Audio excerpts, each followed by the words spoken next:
வாக்யஜ்ஞேன கல்பதாம்.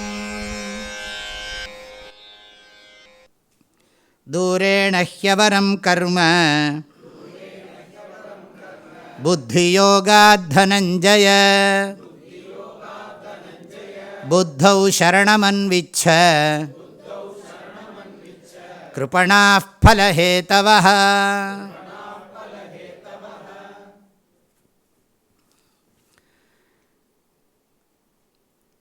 ஹே தனஞ்சய, மறுபடியும் திரும்ப திரும்ப அதே தான் சொல்கிறார். ஹே தனஞ்சய அர்ஜுனா, புத்தி யோகாத்து, இதுதான் சொல்ல ஆரம்பித்தேன், அதுக்குள்ளே இதை எடுத்து புத்தி யோகாத்துன்னா இந்த இடத்துல சமத்துவ புத்தி யோகாத். ஆக செயலிலும் விருப்பு வெறுப்பு இல்லை, செயலின் விளைவுகளிலும் விருப்பு வெறுப்பு இல்லை. ஆக விருப்பு வெறுப்பற்று செயல் புரிவது, பொறுப்போடு செயல் புரிவது.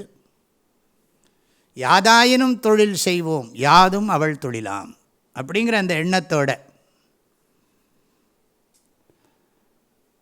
ஆக அந்த புத்தி யோகாத்து, சமத்துவ புத்தி யோகத்தோடு, சமத்துவ புத்தி யோகத்தை காட்டிலும் அப்படிங்க கம்பேரிசன்.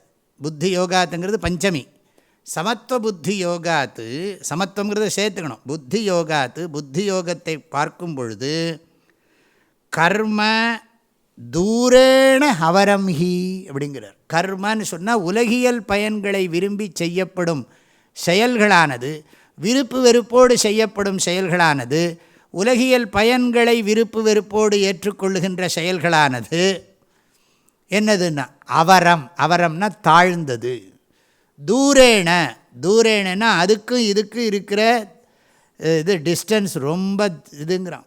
அதாவது அர்த்த காமத்தை விரும்பி செயல் புரிகிறவன், அர்த்த காமத்தை விரும்பி விருப்பு வெறுப்போட செயல் புரிகிறவன், அலுத்து கொண்டு செயல் புரிகிறவன், பொறுப்புணர்ச்சி இல்லாமல் செயல் புரிகிறவன், தலைவிதியேன்னு செயல் புரிகிறவன், அவனுடைய செயல்களெல்லாம் மட்டமானதுங்கிறார். அவரம், தாழ்ந்தது. அது மாத்திரமல்ல, தூரேன, இந்த உயர்ந்த மனப்பான்மையோடு செயல் புரிவனோடு பார்க்கின்ற பொழுது இவனுடைய இந்த மாதிரி செயல் புரியறது தாழ்ந்து. அப்படி செயல் புரியறதுங்கிறது செயலில் இல்லை, இந்த ஆட்டிடியூடில் இருக்குது. அவனை சொல்லலை. அதாவது நிஷ்காம தர்மானுஷ்டானம் பண்ணுறவனோட கம்பேர் பண்ணினா சகாம தர்மானுஷ்டானம் பண்ணுறவன் ரொம்ப ரொம்ப மட்டமானவன் அப்படிங்கிற. ஒழுங்காக அர்த்த காமத்தை விரும்பி அறத்தை செய்கிறவனையே சொல்கிறாருன்னா, அப்போ அர்த்த காமத்தை விரும்பி அதர்மம் பண்ணுறவனை என்னன்னு சொல்கிறது? ரொம்ப மட்டமானவன்கிறார். ஆக பொருளின்பத்தை விரும்பி செயல் புரிபவன் அறச்செயல் புரிபவன், பொருளையும் இன்பத்தையும் விரும்பி அறச்செயல் புரிகின்றவன், மோட்சத்தை விரும்பி அறச்செயல் புரிகின்றவன். இந்த இருவரிலும் எதுனா இவன் ரொம்ப தாழ்ந்தவன்கிறார். ஆகையினால அவரம்ங்கிறார், புரிய வைக்கிறார், மனசில் உணர்த்துறார். ரொம்ப ரொம்ப தாழ்ந்து. ஏன் தாழ்ந்ததுன்னா புனர்ஜென்மாவுக்கு காரணம், அவ்வளோதான். தூரேண அதி விப்ரகர்ஷேணஹி அவரம் நிகிருஷ்டம் கர்ம பலார்த்தினா கிரியமாணம் புத்தியோகாத் சமத்துவ புத்தி யுக்தாத் கர்மணா ஜன்ம மரணாதி ஹேதுத்வாத். மறுபடியும் பிறப்பு இறப்புக்கு காரணமாக இருப்பதால், அதுதான் சொல்கிறார். அதனால இது தாழ்ந்தது. இது மோட்சத்தை கொடுக்கறது, இது பந்தத்தை கொடுக்குற கர்மா. ஞாபகம் வச்சுங்கோ. சகாம தர்ம அனுஷ்டானம், உலகியல் பயன்களை விரும்பி கடைப்பிடிக்கப்படும் அறச்செயல்கள், அது தாழ்ந்ததுங்கிறார். அது மீண்டும் பிறப்பு இறப்புக்கு காரணமாகுங்கிறார். ஆகையினால என்ன பண்ணணும்? யதா ஏவம் யோக விஷயாயாம் புத்தௌ தத் பரிபாகஜாயாம் வா சாங்கிய புத்தௌ சரணம் ஆஸ்ரயம் ஆபய பிராப்தி காரணம் அன்விச்ச பிரார்த்தயஸ்வ பரமார்த்த ஞான சரணோ பவ இத்தியர்த்தா. ரொம்ப அழகான வியாக்கியானம். அதாவது தேர்ஃபோர் புத்தௌ சரணம் அன்விச்சங்கிறார். புத்தியை சரணாகதி பண்ணுங்கிறார். என்ன புத்தி? சங்கராச்சாரியர் ரெண்டு சொல்கிறார். சமத்துவ புத்தியை சரணமடை, அதனால் கிடைக்கும் பிரம்ம ஞானத்தை சரணமடை. பரமார்த்த ஞான சரணோ பவ.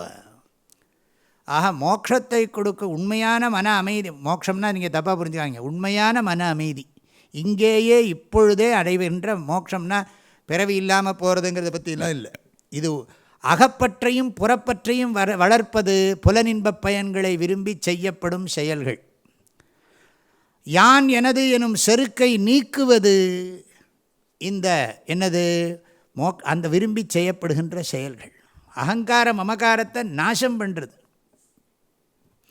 இது இந்த சகாம தர்ம அனுஷ்டானம் அகங்கார மமகாரத்தை வளர்க்கும். நிஷ்காம தர்மானுஷ்டானம் அகங்கார மமகாரத்தை நீக்கும். அகங்காரம் யான் எனது எனும் செருக்கு அதை நீக்கக்கூடிய சக்தி படைத்தது. அதாவது அறச்செயல்களை புரிகின்றேன், எனக்கு இந்த உலகியல் பயன்கள் வேண்டாம் என்ற எண்ணத்தோடு செய்யப்படுவது. புத்தௌ சரணம் அன்விச்ச. எனவே இந்த கர்மயோகத்திலும் ஞான யோகத்திலும் சரணமடை. அது ஆதிசங்கர சொல்கிற விதம் அப்படி. யோக விஷயாயாம் புத்தௌ தத் பரிபாக்கஜாயாம் வா விகல்பம் கொடுக்குறார். புத்தௌ சரணம் அன்விச்சன்னா பிரம்மஜானத்தை விரும்புவாயாக, அப்படி ஒரு அர்த்தம். அதுக்கு பதிலாக என்ன சொல்கிறாருன்னா, யோக விஷயாயாம் புத்தௌ தத் பரிபாக்கஜாயாம் வா சாங்கிய புத்தௌ. ரெண்டு விகல்பம் சொல்கிறார். கர்மயோக புத்தியிலையும் சரணமடை, அதனுடைய பரிபாகத்தை கொடுத்து ஞானத்தை கொடுக்கக்கூடியது. அதான் கர்மயோகத்திலே இருக்கக்கூடாதுன்னு அர்த்தம். நான் இதிலே இருந்துவிடுறேன்னு சொல்லிடக்கூடாது. அதுக்காக வேண்டி சொல்கிறார் சங்கராச்சாரியர், நீ அதுலேருந்து அடுத்ததுக்கு போய் ஆகணும். நான் வேணா உங்களுக்கு ஒரு ஸ்லோகத்தை கோட் பண்ணுறேன் பாருங்க. 6வது அத்தியாயம், 6வது அத்தியாயத்தில் 3வது ஸ்லோகம். ஆரு ருக்ஷோர் முனேர் யோகம் கர்ம காரணமுச்யதே யோகாரூடஸ்ய தஸ்யைவ சமः காரணமுச்யதே. அந்த ஸ்லோகத்தோட அர்த்தத்தை பாருங்க, தெரியும். அதோட அர்த்தம் என்னன்னா, மனதை பக்குவப்படுத்தி கொள்பவனுக்கு கர்மம் சாதனமாகிறது, மனதை பக்குவப்படுத்தி கொண்டவனுக்கு கர்மத்தை விடுவது சாதனமாகிறது. கர்மயோகம் பண்ணின்னு இருக்கணும், கர்மயோகமே பண்ணின்னு இருக்கணும்னு அர்த்தம் இல்லை. கர்மயோகம் பண்ணின பிறகு கர்ம சந்நியாசம் பண்ணணும். அதுக்கப்புறம் பொறுமையாக உட்கார்ந்துட்டு படிக்கணும் ஞானத்துக்காக. ஸ்ரவண மனன நிதித்தியாசனம், கேட்டல் சிந்தித்தல் தெளிதல் நிட்டை கூடல், இதில் இருக்கணும். புத்தௌ சரணம் அன்விச்ச. அன்விச்சன்னு சொன்னால், அன்விச்சங்கிற சொல்லுக்கு பொருள் அபயப்பிராப்தி, ஆசிரியம், அபயப்பிராப்தி காரணங்கிறார். ஆசிரியம்னா சார்ந்திருத்தல், சரணம் ஈஸிக்வல் டு சார்ந்திருத்தல்ங்கிறார். சார்ந்திருத்தல்னா என்ன? அபயப்பிராப்தி காரணம், அச்சமின்மை. அதாவது இன்செக்யூர் ஃபீலிங் இருக்காது, செக்யூர், ரொம்ப பாதுகாப்பாக இருக்கிற ஒரு உணர்ச்சி இருக்கும். அபயப்பிராப்தி காரணம் அன்விச்ச. அன்விச்சன்னா பிரார்த்தயஸ்வ, பிரார்த்தனை பண்ணு. பரமார்த்த ஞான சரணோ பவ இத்தியர்த்தா. பிரார்த்தயஸ்வன்னா பிரார்த்தனை பண்ண இல்லை, விரும்புன்னு அர்த்தம். பிரகர்ஷேண அர்த்தயஸ்வ, அதை நாடி இருப்பாயாக. ஆக புத்தௌ சரணமன்விச்சன்னு அர்த்தம், புத்தியை சார்ந்திருப்பாயாக. புத்திதான், அறிவுதான் உன்னை அச்சமின்மைக்கு காரணமாகும். அறிவே அச்சமில்லாத வாழ்க்கைக்கு காரணம். அறிவு அற்றம் காக்கும் கருவின்னார் திருவள்ளுவர். வள்ளுவர் இன்னொன்று சொன்னார், இன்பம் விளையான் வினை விளைவான்னர். எங்கேயா பார்த்துருக்கீங்களா? இன்பம் விளையான் வினை விளைவான் தன் கேளிர் துன்பம் துடைத்தும் தூண். தமிழர்கள் இதை படிக்கலையேங்க தான் வருத்தம். இன்பம் விளையான், இன்பம் விளையான்னா என்ன அர்த்தம்? சுகத்தை எல்லாம் விரும்ப மாட்டான், ஒர்க். இன்பம் விளையான் வினை விளைவான், வேலை செய்கிறதுலேயே சந்தோஷமாக இருப்பான். தன் கேளிர் துன்பம் துடைத்து ஊன்றும் தூண். அப்படின்னா என்ன அர்த்தம்னா, தன்னை சுற்றி இருக்கிறவங்களுடைய துக்கத்தை எல்லாம் போக்குறதுக்கு இவன்தான் காரணம். ஈஸ் எ பில்லருங்கிறார். துன்பம் துடைத்து ஊன்றும் தூண். யார் புலனின்பங்களை விரும்புறதில்லையோ, வேலையை பொறுப்பாக செய்யணும்னு நினைக்கிறானோ, அவன் தன்னை சுற்றி இருப்பவர்களுடைய துன்பத்தை துடைக்கின்ற ஆற்றல் படைத்த தூண் போன்று விளங்குகிறான். துன்பம் இல்லாத ஒரு கட்டிடத்துக்கு தூண் போன்று அப்படின்னு வச்சுக்கணும்.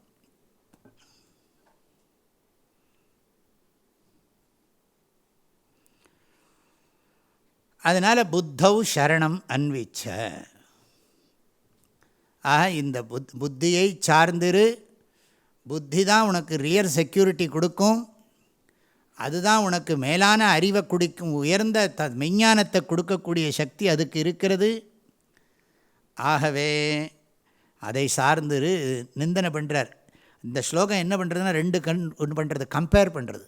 சகாம தர்மானுஷ்டானத்தையும் நிஷ்காம தர்மானுஷ்டானத்தையும் கம்பேர் பண்ணி, நிஷ்காம தர்மானுஷ்டானம் பண்ணுறவன், சகாம தர்மானுஷ்டானம் பண்ணுறவன் உள்ளூர பயந்துட்டு தான் இருப்பான். அவனுக்கு இன்செக்யூரிட்டி இருக்கும். ஆனாலும் அவனுக்கு மேலே வர்றதுக்கு வாய்ப்பு இருக்குது. அது நம்ம ஏன்னா தர்மம் இருக்குது. அதர்மமாக இருக்கிறவனுக்கு தான் வாய்ப்பே கிடையாது. இவனுக்கு தர்மம் இருக்கிறதுனால மேலே வர்றதுக்கு கொஞ்சம் வாய்ப்பு இருக்குது. என்றைக்காவது ஒரு மனசு அது பகவான் அனுகிரகம் பண்ணுவார். இந்த கொஞ்சம் கொஞ்சம் தர்மம் இருக்கே அது வீண் போகாது. ஆனால் இட் வில் டேக் டைம். ஆஹா, சகாம தர்மானுஷ்டானத்தில் இருக்கிறவனுக்கு பரமார்த்த ஞான சித்தியும் கிடையாது, அபயப்பிராப்தியும் கிடையாது. ஏன்னா இவன் இதை சார்ந்திருக்கல. அவன் சகாம தர்மானுஷ்டான புத்தி உடையோடு இருக்கான். பலனை விரும்பி தர்மத்தை பண்ணின்னு இருக்கான். அதனால் ஆன்மீக வாழ்க்கையில் நிறைய பேரை கேட்குறது உண்டு, இவ்வளோவெல்லாம் பண்ணுறான், ஏன் இவன் கஷ்டப்படுறான்னா. கஷ்டப்படுறதுக்கும் தர்மம் புண்ணியம் பண்ணுறதுக்கும் சம்பந்தம் இருக்குதுன்னு நினச்சின்னு இருக்கான் நிறைய பேர். எப்போவோ பண்ண பாப்பம் இப்போ வேலை செய்யும், இப்போ பண்ணுற புண்ணியம் எப்போவோ வேலை செய்யும், மறுபடியும் எங்கேயோ வேலை செய்யும். அது யாருக்கு தெரிய போகிறது? அதனால தான் வள்ளுவர் இன்னொரு அழகான குறள் சொன்னார், அவ்விய நெஞ்சத்தான் ஆக்கமும் செவ்வியான் கேடும் நினைக்கப்படும். இது அழுக்காராமை அதிகாரத்தில் கடைசி குறள். கடைசி குறளை முன்னாடி இருக்க வச்சுங்களேன். அவ்விய நெஞ்சத்தான் ஆக்கமும் செவ்வியான் கேடும் நினைக்கப்படும். இந்த குறளை பார்த்தீங்கன்னா தான் தெரியும். அதாவது ஒருத்தன் பொறாமப்பட்டு இன்னொருத்தனுடைய செல்வத்தை எல்லாம் அபகரிக்கிறான், எல்லாம் பண்ணுறான், ஆனால் அவன் நல்லா இருக்கான். ஆனால் ஒருத்தன் ஒழுக்கமாக இருக்கான், நேர்மையாக இருக்கான், ஆனால் கஷ்டப்படுறான். Materially he is failure. அதனால் என்ன சொல்கிறார், அது நினைக்கப்படும்னார் வள்ளுவர். நினைக்கப்படும்னா என்ன அர்த்தம்? யோசித்து பார்க்கணும் அப்படிங்கிறார். யோசித்து பார்க்கணுன்னா வள்ளுவருக்கே தெரியலன்னு அர்த்தமா? வள்ளுவரே அப்படி சொல்லிட்டு போயிட்டாருங்க. நம்ம ஊரில் அப்படிலாம் சொல்கிறவங்களாம் இருக்காங்க கொஞ்சம் பேர். நினைக்கப்படும்னா இந்த புண்ணிய பாபத்தின் விளைவுகளை நீ நினைத்து பார்க்க வேண்டும். தீயவை தீய பயத்தலால் தீவினை அச்சம்னு போட்டார், நல்வினை இன்பம்னு போடாமல் விட்டார். நம்ம தான் எழுதணும். நினைக்கப்படும்னு சொன்னால் யோசிச்சு பாரு, ஏதோ எங்கேயோ தப்பு பண்ணியிருக்கான், அதனால் இவன் கஷ்டப்படுறான். நல்லவனாக இருந்தாலும் கஷ்டப்படுறான், தப்பு பண்ணாலும் நல்லா இருக்கானே அப்படிங்கிறதுக்கு திருக்குறளில் இருக்குது. இது காலங்காலமாக ரொம்ப oldest question in this world.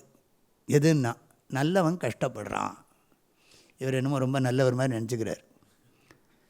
பண்ணுற அக்கிரமத்தெல்லாம் பண்ணிட்டு நல்லவன் பொய் சொல்லிக்கிறது. நிறைய பேர் அப்படி தான் பொய் சொல்லிக்கிறாங்க. உண்மையிலே தன்னஞ்சறிவது பொய்யற்க, பொய்த்த பின் தன்னெஞ்சே தன்னை சுடும். உண்மையிலே நல்லவனாக இருக்கிறவன் நல்லவனாக இருக்கேன்னு சொல்ல மாட்டான். நான் இன்னும் திருத்திக்க வேண்டியது எவ்வளோ இருக்குங்கம்பான்.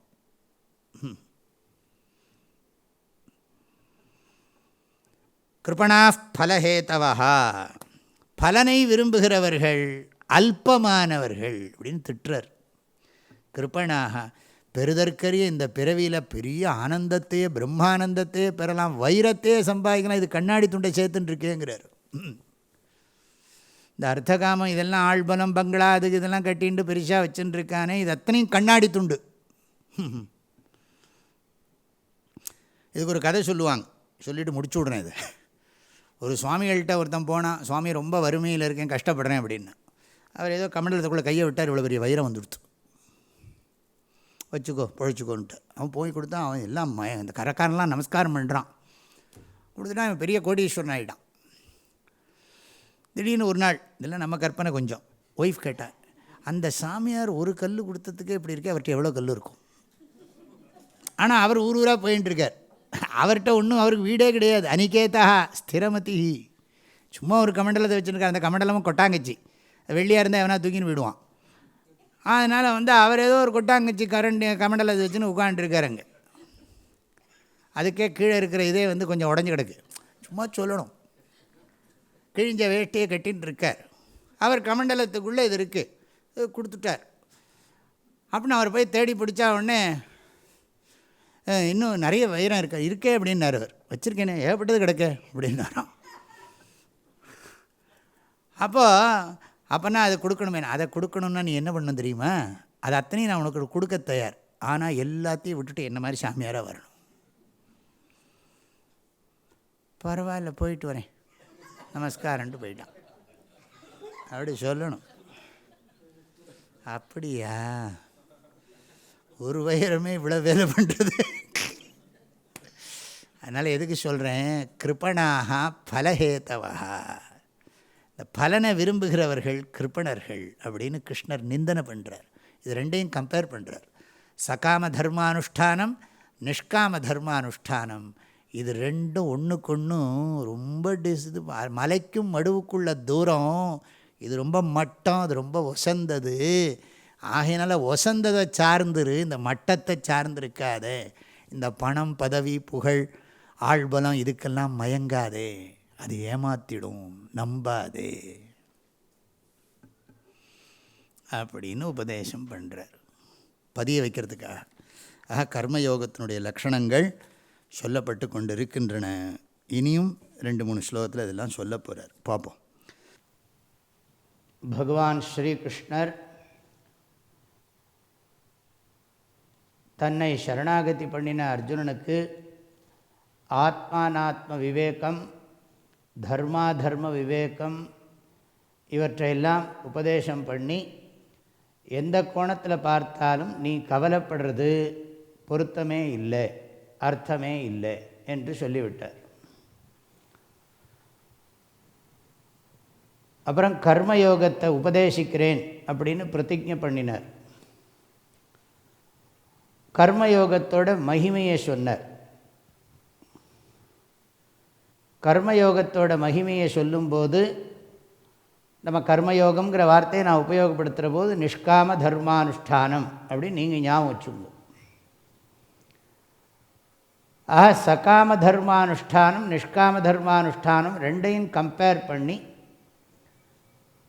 சகாம தர்மானுஷ்டானம் சம்சாரத்தை உண்டு பண்ணும், நிஷ்காம தர்மானுஷ்டானம் மோட்சத்தை கொடுக்கக்கூடிய சக்தி படைத்தது அப்படி பிரித்து சொல்லிவிட்டார்.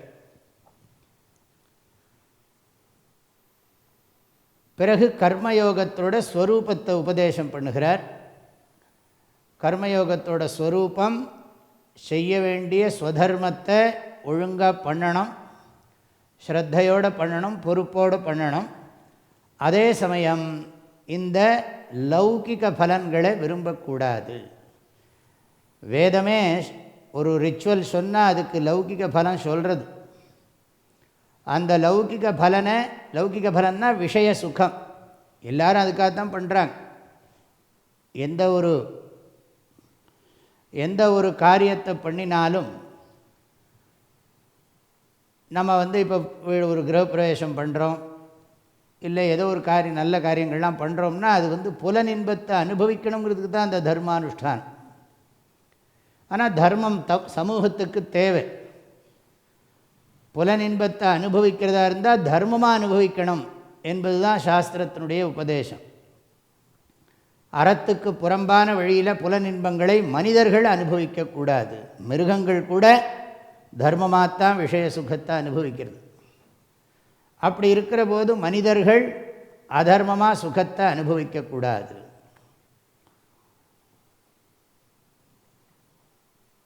அப்போ நம்ம எந்த கர்மா பண்ணினாலும் விஷய சுகத்தை முன்னிட்டு தான் பண்ணுறோம். சாஸ்திரம் கொஞ்சம் ஒருபடி மேலே போய் ஜீவாத்ம புத்தியை சொல்லி இன்னும் சரீரம் கிடைக்கிறத பற்றியும் பேசுகிறது. நீ இந்த புண்ணிய கர்மாக்களை பண்ணினியானா உன்னுடைய அடுத்த பிறவி சிறப்பாக இருக்கும் அப்படிங்கிற கர்மங்களையும் சொல்லுகிறது. ஆகவே இது எல்லாவற்றையுமே பகவான் சகாம தர்மானுஷ்டானம் என்கிற பேரில் உபதேசிக்கிறார். இதெல்லாம் எனக்கு வேண்டான்னு சொல்கிறதுக்கு நமக்கு உரிமை இருக்குது. எனக்கு இதெல்லாம் வேண்டாம், நான் வேலை செய்கிறேன், பொறுப்பாக செய்கிறேன், ஆனால் எனக்கு இது தேவையில்லைன்னு சொல்கிறதுக்கு வேதம் கொடுக்குறேன்னு சொன்னாலும் வேண்டான்னு சொல்கிறதுக்கு நமக்கு உரிமை இருக்குது. வேதம் சொல்லுகிறது இதை பண்ணினியான உனக்கு கிடைக்கும். இப்போ தைத்திரிய உபநிஷத்துலேயே பார்த்தா அன்னத்தை பிரம்மமாக உபாசனை பண்ணினா நிறைய அன்னம் கிடைக்கும், அந்த அன்னத்தை சாப்பிடவும் முடியும்னு சொல்கிறது. அன்னவான் பவதி அன்னாதோ பவதி. நீங்கள் அடிக்கடி பார்க்கலாம் வேதங்களில் இதெல்லாம் நிறைய பலனை சொல்லும். உனக்கு வெரி குட் பிளேஸ் கிடைக்கும். ஆயத்தனவான் பவதி. எனக்கு ஆயத்தனவான் பவத்தின்னு எனக்கு வேண்டாம்ப்பா, நான் சூரிய நமஸ்காரம் பண்ணுறேன், எனக்கு ஆயத்தனம் வேண்டான்னா. வேறு என்ன வேணும் அப்படின்னா, எனக்கு ஞானம், மோட்சத்துக்கான ஞானம் வேணும்னு ததாஸ்து சொல்லுவார். அது இந்த இயற்கையில் இருக்கிற அபூர்வ சக்தியை நாம் ரொம்ப நம்புகிறோம். அதை அறிவுபூர்வமாக லாஜிக்கலாலாம் எக்ஸ்பிளைன் பண்ண முடியாது. அவரவர்கள் அந்த சாதனைகளை பண்ணினால் ஒழிய இதை புரிஞ்சிக்க முடியாது. நமக்கு இருக்கிற இந்த என்ன சொல்கிறது, வெறும் ஊனக்கண்ணுன்னு சொல்கிறோமே, இந்த ஊனக்கண்ணை வச்சுட்டு இதெல்லாம் புரிஞ்சிக்க முடியாது. அது மாத்திரமல்ல, நம்முடைய புத்திக்கும் நிறைய வரையறை இருக்குது. சில்நாள் பல்பினி சிற்றறிவினர் என்று பரிமேலழகர் சொல்கிற மாதிரி, கொஞ்ச நாளைக்கு வாழப்போகிறோம், அதில் 1008 வியாதி, புத்தியும் முழுசாக வேலை செய்யாது. அப்படி இருக்கக்கூடிய இந்த உடம்பை வச்சுன்னு இருக்கோம். அப்போ சாஸ்திரத்தை நம்ம குறை சொல்கிறதுக்கு நம்மளால் எப்படி முடியும்? அது டைம் டெஸ்டட் விஸ்டம், காலங்காலமாக இருக்குது. இதுக்கு ஒரு நியாயம் சொல்கிறது உண்டு மீமாம்சா சாஸ்திரத்தில். ஒரே ரிச்சுவலை அதனுடைய ரிசல்ட்டை கொடுக்கறதுக்கு பதிலாக வேறு ரிசல்ட்டை கொடுக்குற மாதிரி அதை பண்ண முடியும். அதுக்கு பேர் சம்யோக பிருத்தக்துவ நியாயம் அப்படின்னு மீமாம்சா சாஸ்திரத்தில் ஒரு விதி. அதனால் அது உலகியல் பலன்களை கொடுக்கக்கூடிய கர்மமாக இருந்தாலும் அதை நான் மோட்சத்துக்கு சாதனமாக மாற்றிக்கிறதுக்கு எனக்கு உரிமை இருக்குது. நான் கர்மத்தை விடலை, ஆனால் கர்மத்தை செய்கிறேன், இந்த ஆட்டிடியூடோடு செய்கிறேன். செயலை புரிகிறேன், எனக்கு செயலுக்கு அந்த பலன் இருந்தாலும் அந்த பலன் வேண்டாம் என்று சொல்கிறேன். எனக்கு வேறு பலன் வேணும், அந்த பலனும் எப்போ வர்றதோ வரட்டும், நான் அவசரப்படுத்த மாட்டேன். எனக்கு இப்போ எனக்கு தான் இந்த பலன் வேண்டான்னு சொல்லிட்டேனே, எனக்கு இது இப்போ உடனே வந்தான் அப்படின்னு பிடிவாதமும் பிடிக்க மாட்டேன். பொறுமையாக செய்வேன், எந்த காரணத்தை கொண்டு அந்த பலனை வேண்டாம். ஆக ஞான வைராக்கிய சித்தியர்த்தம் இதம் கர்ம கரிஷ்யே, அவ்வளவுதான். நான் இதெல்லாம் கேட்க போகிறதில்ல, ஞான வைராக்கிய சித்தியர்த்தம். அதுதான் நம்ம சங்கல்பங்கள் எல்லாம் சொல்கிறோம். லௌகிக ஜனங்கள், உலகியல் ஜனங்களுக்கு சதுர்வித பல புருஷார்த்த சித்தியர்த்தம் போம். நாங்கள்லாம் என்னத்தை சங்கல்பம் பண்ணுறது? அதனால தான் இங்கே காலம்புற சாதன சதுஷ்டய சம்பத்தியர்த்தம் ஸ்ரவண மரண நிதித்தியாசனேஷு சந்நிஷ்டா சித்தியர்த்தம் ஜபம் கரிஷ்யே, இப்படி தானே பண்ணுறோம். இதை பகவான் நல்லா சொன்னதுக்கப்புறம் கடைசியாக இதை நிந்த பண்ணினார். அதாவது 48வது ஸ்லோகம் பாசிட்டிவாக சொல்லித்து. பாசிட்டிவான என்ன? அதே கர்மயோகத்தோட ஸ்வரூபத்தை இன்னும் சித்திய சித்தியோஹோ சமோபூத்வா யோகஸ்தா சங்கம் தியக்த்வா கர்மாணி குரு சமத்வம் யோக உச்சியதே. இது ஒரு ஸ்டேட்மெண்ட். சமத்வம் யோக உச்சியதே. யோகம் என்றால் என்ன? சமமான மனநிலை, பேலன்ஸ்டு மைண்ட். அப்படின்னா என்ன? ஹர்ஷ விஷாத அபாவஹா, ராகத்வேஷ அபாவஹா. மகிழ்ச்சியிலையோ வருத்தத்திலேயோ தன்னை இணைச்சிக்கிறது கிடையாது. வேலையில் தான் கவனமே தவிர சந்தோஷத்துலேயோ துக்கத்தோடையோ இதில்லை. வேலை பண்ணாமலேயும் நான் சந்தோஷமாக இருப்பேன், வேலை பண்ணினாலும் சந்தோஷமாக இருப்பேன். வேலை பண்ணுறதுக்கும் வேலை பண்ணாமல் இருக்கிறதுக்கும் சந்தோஷத்துக்கும் சம்பந்தமே இல்லைங்கிறார் சுவாமி தயானந்த சுவாமி. அதாவது ஐ ஆம் ஹாப்பி வாட் எவர் ஐ ஆம் டூயிங். நான் ஐ ஆம் ஹாப்பி, ஒன்றும் செய்யாமல் இருந்தாலும் நான் சந்தோஷமாக இருக்கேன். செஞ்சாலும் சந்தோஷம், செய்யாட்டாலும் சந்தோஷம். செய்யறதும் செய்யாததும் வந்துட்டு போகிறது, சந்தோஷம் வந்துட்டு போகிறது கிடையாது.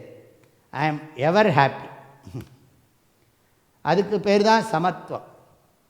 அது ஞானம், ஞானத்தோட விஷயம் சுவாமிஜி சொல்கிறது. இங்கே சமத்துவம், ஏன்னா சமய கிருத்வா சொல்லியிருக்கார். 38வது ஸ்லோகத்தில் சமய கிருத்வா சொன்னார். அதுலேருந்து தெரிகிறது சமமாக பண்ணணும்னு தெரிகிறது. நாம் டெலிபரேட்டாக அந்த ஆட்டிடியூடை கல்டிவேட் பண்ணணும். வராது, நான் என்ன இப்படிலாம் பண்ணுறேன், எனக்கு இப்படி வருதேன்னு சொல்ல தோணும். உடனே மனசுக்கு சொல்லி சொல்லி மனசை சரி பண்ணிக்கணும். அதுக்கு பேர் சமீகரணம். சமோபூத்வா சமத்துவம் யோக உச்சியத்தே. இந்த பகவத்கீதையில் சமத்துவம் தான் முக்கியமான ஒரு வேர்ட். 2 விதமான சமத்துவம் சொல்ல போகிறார். ஒரு சமத்துவம் நாம் கல்டிவேட் பண்ண வேண்டியது. இன்னொரு சமத்துவம் ஃபேக்ட், உண்மை. சமத்துவங்கிறது ஞானம். நாம் எல்லாரும் உண்மையிலேயே உணர்வு என்பது ஞானம், அதுவும் சமத்துவம். பண்டிதா சமதர்ஷினா. சமதர்சனம்னா என்ன அர்த்தம்னா, எல்லாரும் உண்மையிலே பேசிக்கலி எல்லாரும் ஒன்று தான். அடிப்படையில் துவைத்தம் அனைத்தும் அத்வைத்தந்தான். புரிஞ்சுக்கிறது, அது அண்டர்ஸ்டாண்டிங். சமத்துவங்கிறது ஞானம். இங்கே சமத்துவங்கிறது ஆட்டிடியூட், பாவனை. இப்போ இதை 49வது ஸ்லோகத்தில் கர்ம பலனை விரும்புகிறத நிந்த பண்ணுறார் பகவான். இப்படி லௌகிக பலனை விரும்புகிறத நிந்தனை பண்ணுறார். நிந்தனை பண்ணுறாருன்னா இதுக்காக, இதை புகழ்கிறதுக்காக. புத்தி யோகத்தை காட்டிலும், சமத்துவ புத்தி யோகத்தை காட்டிலும் இந்த சகாம தர்மானுஷ்டானம் வெகு தொலைவில் இருக்கிறது, மலைக்கும் மடுவிலும் இருப்பது போல இருக்கிறது. பலனை விரும்புகிறவர்கள் கிருபணர்கள். அதுக்கு ஒரு மந்திரத்தை கோட் பண்ணுறாங்க. யாக்ஞவல்யர் கார்கிங்கிற ஒரு பெண்ணை பார்த்து சொல்கிறார் இதில் பிருகதாரண்யக உபநிஷத்தில், அம்மா, எவன் ஒருவன் இந்த ஆத்ம தத்துவத்தை அறியாமல், இந்த மெய்ப்பொருள் தத்துவத்தை அறியாமல் இந்த உடலிலிருந்து கிளம்புகிறானோ அவன் கிருபணன் அப்படிங்கிறார். கிருபணன்னா என்ன? ஏழைன்னு அர்த்தம். சாதாரணமாக கிருபணன்னா ஏழை, கஞ்சன், இப்படிலாம் அர்த்தம். தீனஹா, யஹா அஸ்மான் லோகாத் அவிதித்வா அஸ்மான் லோகான் அவிதித்வா பிரைத்தி சக்ருபணः சஹ்கிருபணः. ஆக இந்த ஜென்மாவில் பெற வேண்டிய செல்வத்தை பெறாமல் இந்த பெறத்தகாத செல்வத்தை எல்லாம் பெற்றுட்டு போகிறானே அப்படின்னு. ஆக பிறவியினுடைய உண்மையான பயனை அடையாமல் உடலை விட்டு கிளம்புகிறவனை யாக்ஞவல்யர் நிந்திக்கிறார். அதை இங்கே கோட் பண்ணுறாங்க. கிருபணாக பலஹேதவா. பலஹேதவன்னு அர்த்தம், பலனை விரும்பி பிறக்கின்றவர்களெல்லாம் கிருபணர்கள். பலனுக்காக இந்த வாழ்க்கை கண்டினியூ ஆகணும். நான் பண்ணின நல்ல காரியத்துக்கு அனுபவிக்கணும்னா அது என்ன பொன் விலங்கு, நான் பண்ண பாவத்தை அனுபவிக்கணும்னா அது இரும்பு விலங்கு. ரெண்டும் விலங்கு தான். புண்ணியத்தை அனுபவிக்கிறதுக்கும் பிறக்கணும், சுகத்தை அனுபவிக்கிறதுக்கும் பிறக்கணும், பாவத்தை அனுபவிக்கிறதுக்கும் பிறக்கணும். பிறக்கிறதே கார்பண்யம். கிருபணஸ்ய பாவஹா கார்பண்யம். ஆக இந்த உடம்போட பற்று வைக்கிறது. இன்னும் சொன்னொரு பாஷையில் சொன்னால், பிறக்கிறதுங்கிறத விடுங்க, இந்த அகப்பற்று புறப்பற்ற விட முடியாமல் தவிக்கிறது. தன்னுணர்வு, இண்டிவிஜுவாலிட்டின்னு சொல்கிறேன் இல்லையா, இந்த இண்டிவிஜுவாலிட்டி தான், இண்டிவிஜுவாலிட்டியை விடாமல் இருக்கிறவன் தான் கிருபணன். இண்டிவிஜுவாலிட்டியை விடணும். இருக்கிற போதே என்னோட இண்டிவிஜுவாலிட்டியை நான் இக்னோர் பண்ணணும். இந்த பாடி மைண்டு காம்ப்ளெக்ஸில் நான் லிவ் பண்ணிட்டு இருக்கிற போதே இந்த தன்னுணர்வை நான் பொருட்படுத்தாமல் வாழ வேண்டும். அதுதான் மோட்சம். எந்த தன்னுணர்வையும் நான் பொருட்படுத்தக்கூடாது. எல்லா தன்னுணர்வும் வெறும் மாயத் தோற்றங்கள், ஒரு காலத்திலிருந்து இன்னொரு காலத்தில் இல்லாமல் போகின்றவைகள். ஆகவே எந்த தன்னுணர்வுக்கும் நான் மதிப்பு தரப்போவதில்லை. என் தன்னுணர்வு உட்பட. ஒரு வார்த்தைக்காக என்ன தன்னுலாம் சொல்கிறேன் புரியறதுக்காக. ஒன்ஸ் அண்டர்ஸ்டாண்ட் அதுக்கப்புறம் என்னதுன்னா அந்த டாப்பிக்கே கிடையாது, மௌனம். பேசுகிறதுக்கே ஒன்றும் இல்லை. பேசுகிற ஆளையே ரிமூவ் பண்ணிட்டா அப்புறம் எங்கே பேசுறது? திங்க் பண்ணுறவன் பேசுகிறவனையே அவன் தானே இண்டிவிஜுவல் தானே. இண்டிவிஜுவல் தான் திங்க் பண்ணுறான், இண்டிவிஜுவல் தான் பேசுகிறான். அந்த பேசுகிற திங்க் பண்ணுற இண்டிவிஜுவலே அன்ரியல், சீமிங்லி ரியல்னு தூக்கி எறிஞ்சுட்டா அப்புறம் என்னத்தை பேசுறது? என்னத்தை திங்க் பண்ணுறது, என்னத்தை பேசுறது? ஆக இந்த பலனை விரும்புகிறதெல்லாம் என்னாகும்னா மறுபடியும் மறுபடியும் புறப்பற்று அகப்பற்று, சொல்லப்போனால் இந்த தடித்த அகங்காரமாகிடும். இந்த வெல்த்து கூட கூட அதெல்லாம் கூட கூட அகங்காரம் ரொம்ப ஸ்ட்ராங்காகிடுது. அப்புறம் அதை அறுக்கவே முடியாது. அது பகவானாக பார்த்து கொஞ்சம் தூக்கம் கொடுத்தா அந்த தூக்கத்தில் கொஞ்சம் நேரம் அகங்காரம் போகும். சொப்னத்தில் வேறு ஏதோ அகங்காரம் விளையாடும். ஜாகிரத அவஸ்தையில் இந்த அகங்காரம் திரும்பவும் ஆரம்பிச்சோம்.